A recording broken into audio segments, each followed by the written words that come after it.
Okay, so today we're going to be looking at lesson 3.08, graphing in slope-intercept form.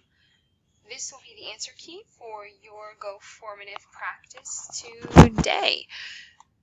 The first part says match the following graphs to their equations in slope-intercept form. So what we're going to do is we're actually going to select one of these objects and move it into one of these boxes over here on the right. So first of all, you have to figure out, okay, looking at this graph, where is my y-intercept? That y-intercept is at -3. So looking at these equations over here on the right, the only one with an intercept of -3 is right there at y equals 3x minus 3. So we drag it and we put it in there.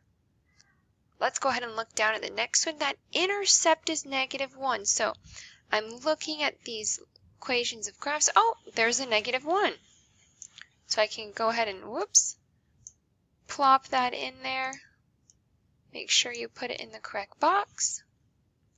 The next one says, okay, well, here's this graph. My y-intercept is at -2. And if I look, I go up 1, 2, 3 over 1. My slope is 3.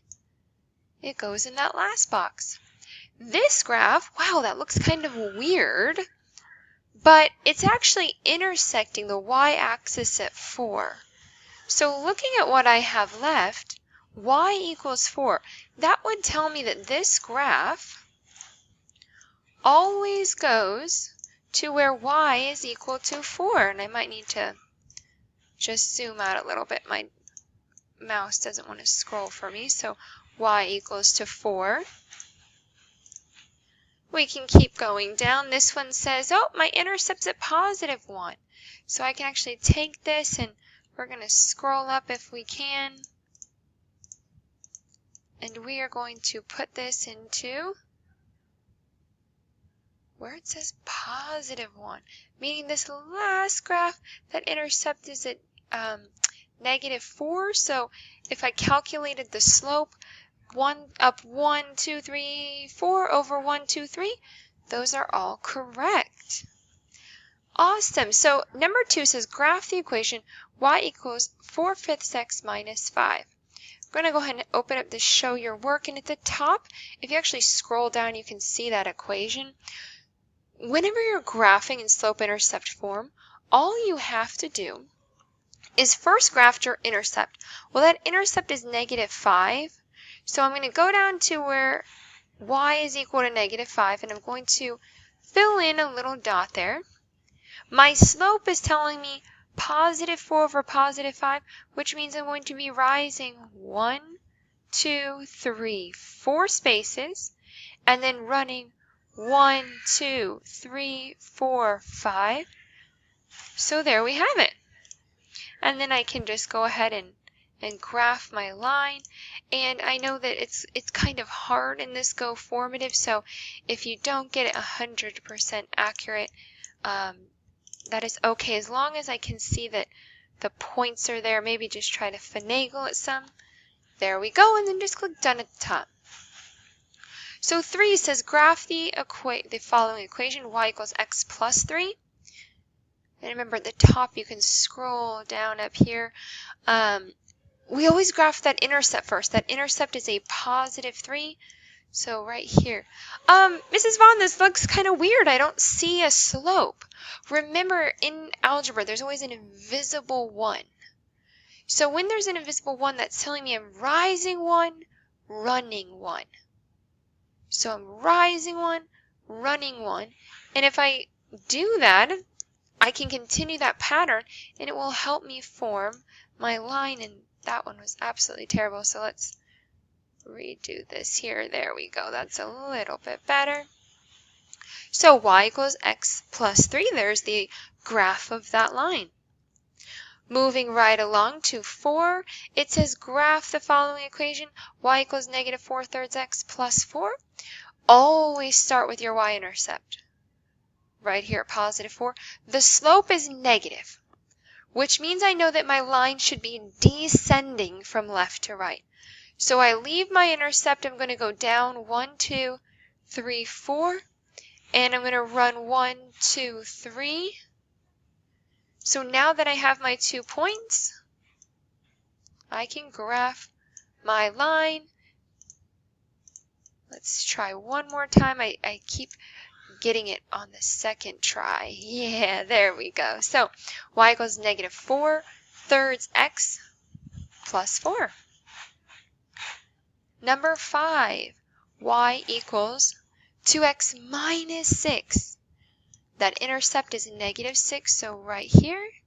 And the slope is positive 2, which means I'm going to be rising 1, 2, and running 1. And if you want more coordinates, remember all points on the same line have the same slope, so I could go up 1, 2, over 1, and still be forming that same exact line. And here we go again with try number 2.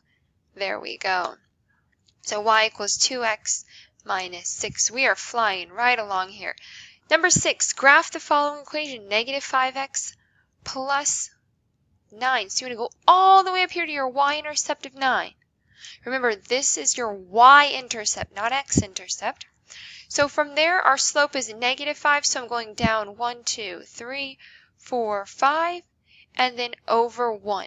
The most common mistake here is to forget that 5 is actually over a positive 1. So whenever you have a whole number as your slope, you need to remember that it's over an invisible 1. There's lots of invisible ones. Number 7, super fun. Miss Hodgson said that the graphs of the equations below are incorrect. Find the student's error. So if you look at it, I know it's kind of small. I'm sorry. Maybe we can just zoom in a smidge. The student graph, y equals 1/2 x plus 4. Well, wait a minute. This doesn't look right to me because this would say that this is a negative slope. And if I look right here, that slope is a positive 1/2. So I need to regraph that.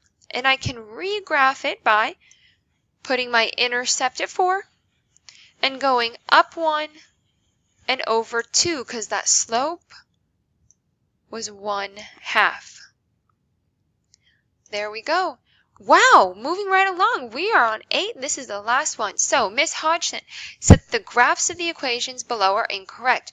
Find the student's errors and correctly graph the equations. So y equals negative 3/5 x minus 1. Pause here for a moment and look at the student's work. What do you notice?